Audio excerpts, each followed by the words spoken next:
Hello guys, today I am here to tell you about new module that is stock card report. This module is used for print the stock of products. I show you the functionality of this module.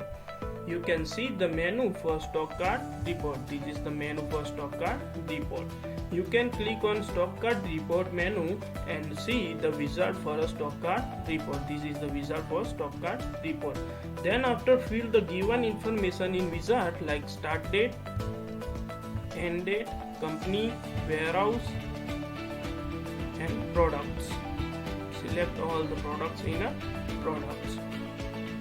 In report by also you can print a report by filters like company filter, warehouse filter, report by filter and product filter. In report by filter, select a location wise report, then after automatically add a new filter like location, and in locations you can select the multiple locations for print a stock card report.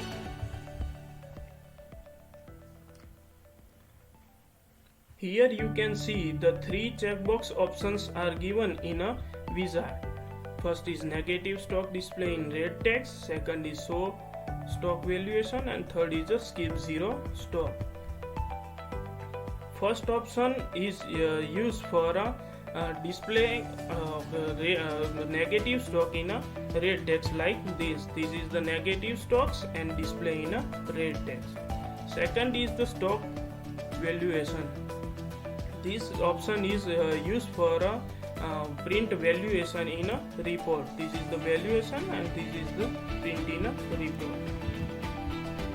Third is the skip zero stock. The third option for skip zero stock means skip products which products has a zero stock. This is the all options and filters are there, and then export the click on export button and print the Excel report for stock card report. This is the stock card report download from here.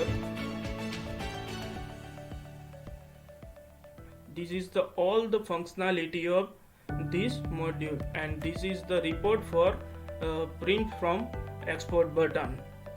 Thank you for watching this video. Have a good day.